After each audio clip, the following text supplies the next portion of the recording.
While many Canadians take justifiable pride in Canada's multicultural mosaic, it is important to acknowledge that racialized minorities, including Asian Canadians, suffer discrimination at the hands of the majority and demonstrated courage, wisdom, and perseverance in overcoming systemic racism.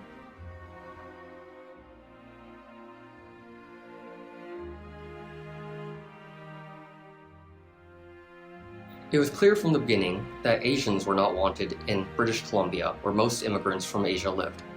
The Provincial Elections Act of BC 1885 stated, "No Chinaman, Japanese, or Indian shall have his name placed on the register of voters for any electoral district, or be entitled to vote at any election."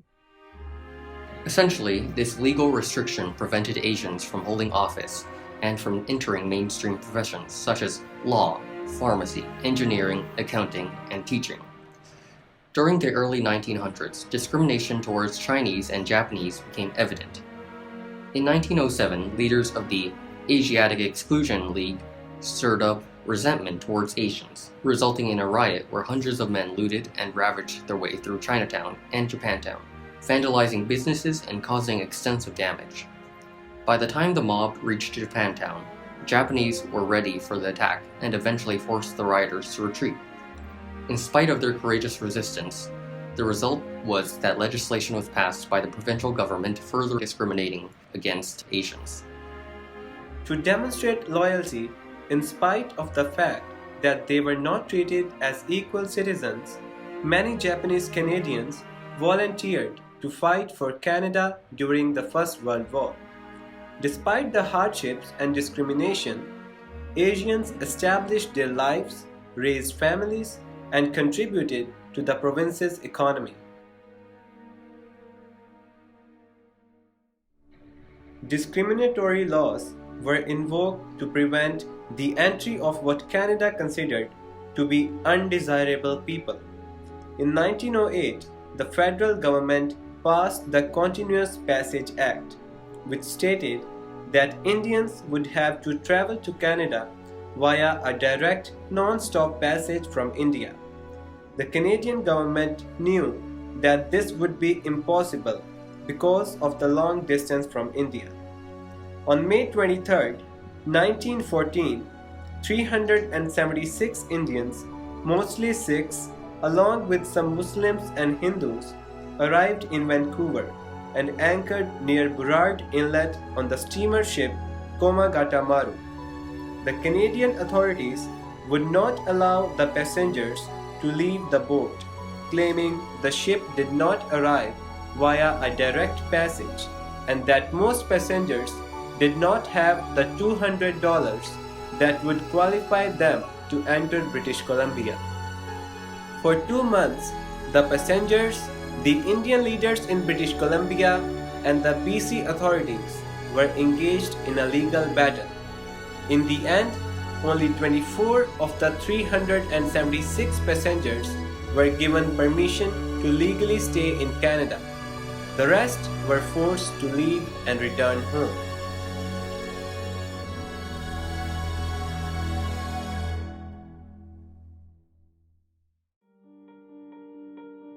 Some 6,500 Chinese workers were recruited by Canadian authorities to come to Canada to help build the Canadian Pacific Railway during the 1880s. Forced to leave their families behind, these Chinese laborers were often given the most difficult and dangerous jobs in cutting through mountainous regions of British Columbia to lay down rails for the iron horse that would eventually travel from coast to coast. Finally, in 1885, the railroad was completed and the cheap labor was no longer needed. In fact, Chinese workers received half the wages that white workers were paid.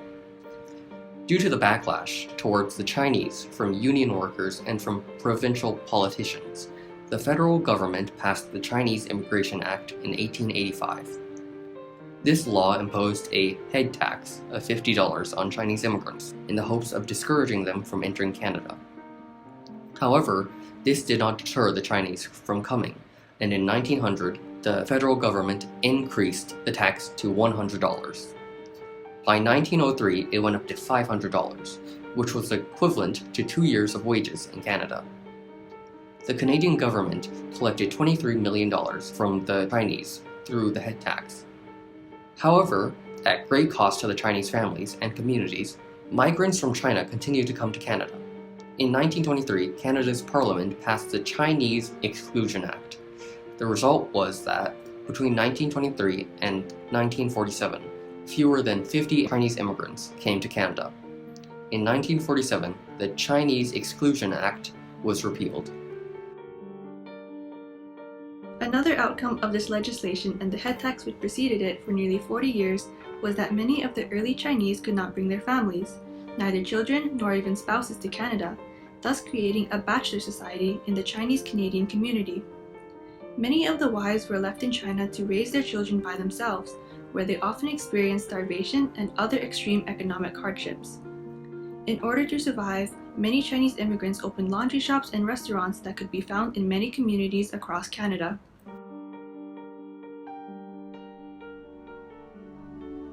The first immigrant from Japan was Manzo Nagano, who landed in Victoria in 1877. The largest number of immigrants arriving in Canada from Japan immigrated during the period 1903 to 1908. Because provincial laws excluded them, as well as most Asian immigrants, from the professions such as medicine, law, and teaching, many Japanese had to establish themselves in resource industries such as fishing, lumbering, and market gardening. Due to their hard work, by the late 1930s, many immigrant Japanese families had become very successful. However, their success prompted further racism and reminders from politicians to Japanese immigrants that they were not wanted. This sentiment of ill will was best expressed in 1942 by Thomas Reed, a Liberal member of Parliament from BC, who said, "Take them back to Japan. They do not belong here, and there is only one solution to the problem. They cannot be assimilated as Canadians, for no matter how long the Japanese remain in Canada, they will always be Japanese." Shortly after the bombing of Pearl Harbor in 1941, Canada declared war on Japan, and the lives of Japanese Canadians were placed in turmoil. Under government directives, the Japanese had to register as enemy aliens. They were placed under curfew and eventually removed from their homes and had their property confiscated. On February 24, 1942, an order-in council ordered the removal of all Japanese Canadians from a 100-mile-wide zone along the west coast. Many Japanese families were given only 24 hours to leave their homes. They were allowed to take up to 70 pounds of luggage and thus forced to leave behind priceless personal belongings.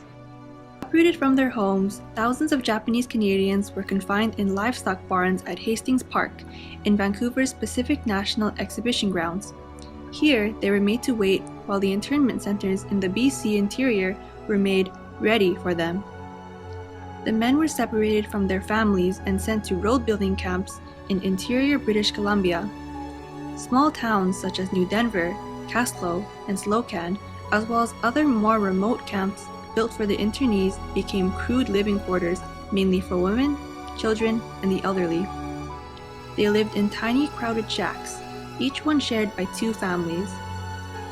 Meanwhile, other Japanese Canadian families were offered a chance to remain together if they agreed to work on sugar beet farms in Alberta and Manitoba, where there were labor shortages. But all those who challenged the orders of the government to surrender their homes and properties were rounded up by the RCMP and incarcerated in barbed wire prisoner of war camps in northern Ontario. Nearly 22,000 men, women, and children of Japanese ancestry were impacted. 75% of these residents were naturalized or Canadian-born citizens, but they were considered by the Government of Canada to be a threat to national security, simply because of their racial origin. As we have seen, this uprooting was not an isolated case of racism, but rather a culmination of discriminatory laws and attitudes directed towards the Japanese people since their arrival to Canada. In May 1942, I moved with my grandparents to St. Agas, Manitoba, from Haney, British Columbia, to work as farm laborers on the sugar beet farm. 3 families lived in a 4-room shack without insulation, electricity, or water. The house sat in open prairie, unprotected from the severe winter. The back-breaking work and long hours was extremely difficult to endure.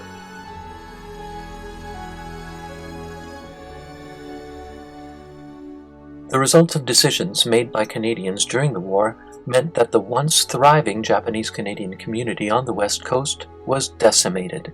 Towards the end of the war, Japanese Canadians were threatened with further expulsion. They were given the option for dispersal to places east of the Rockies or the option of outright repatriation to Japan. After much opposition from other Canadians concerned by this abuse of civil rights, a year later the government reluctantly rescinded the repatriation order, but by then some 4,000 Japanese Canadians, half of them born in Canada, had been exiled to Japan, where they were treated as aliens. It was not until April 1, 1949, that Japanese Canadians were given full citizenship rights, including the right to vote, and that they were permitted to return to the West Coast. In fact, Japanese Canadians had never posed a threat to national security during the war. The orders for the uprooting and internment actually went against the advice of the RCMP and military officials.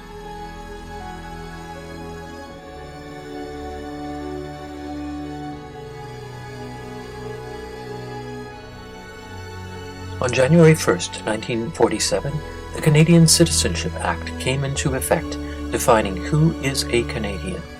Prior to this date, anyone born in Canada or who was a naturalized Canadian was considered a British subject rather than a Canadian citizen. The Canadian Citizenship Act also set up a process by which residents not born in Canada could acquire citizenship. Anyone born in Canada was now automatically a Canadian citizen. This allowed Asians who had been denied the right to vote, even though they had been born in Canada, the full rights of citizenship. The first person to receive Canadian citizenship was Prime Minister Mackenzie King on January 3, 1947. Shortly after, in May 1947, the Chinese Exclusion Act was repealed, giving Chinese the right to immigrate. My father was born in Canada and could not vote for most of his life. Finally, on December 3, 1948, he became a Canadian citizen. 1 generation later, I became a Canadian citizenship judge. That I will be faithful, and that I will faithfully observe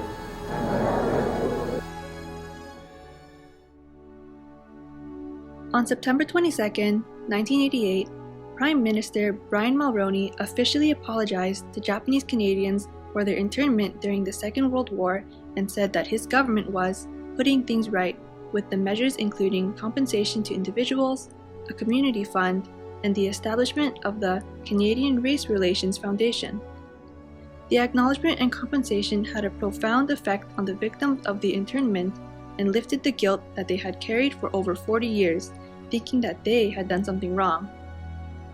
Nearly 20 years later, on June 22, 2006, Prime Minister Stephen Harper gave a formal apology in the House of Commons for the imposition of the head tax on Chinese Canadians and for the Chinese Exclusion Act. His government also approved a compensation package for the victims and spouses of the tax and established a fund for community projects. Most recently, Prime Minister Justin Trudeau formally apologized on May 18, 2016, in the House of Commons for the Komagata Maru incident in 1914, in which hundreds of Sikh, Muslim, and Hindu passengers were denied entry to Canada and forced to return to an uncertain and ultimately violent fate in India. Opposition leaders added their support to the apology.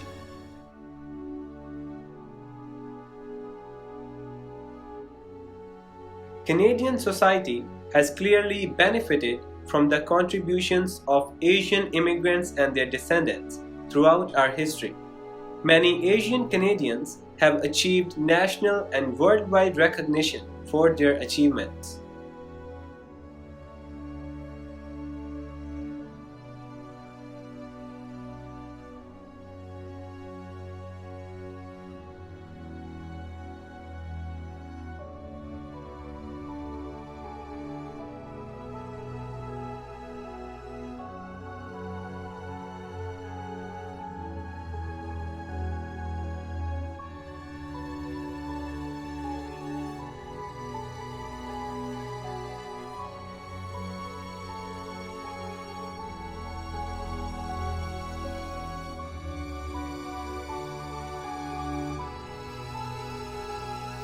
The recognition of the injustices perpetrated upon Asian communities in Canada is a tremendous step forward in ensuring that rights and freedoms for all Canadians will be protected for future generations.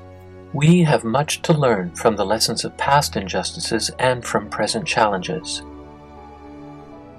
as we strive to unleash all the potential found in our rich and diverse cultural makeup.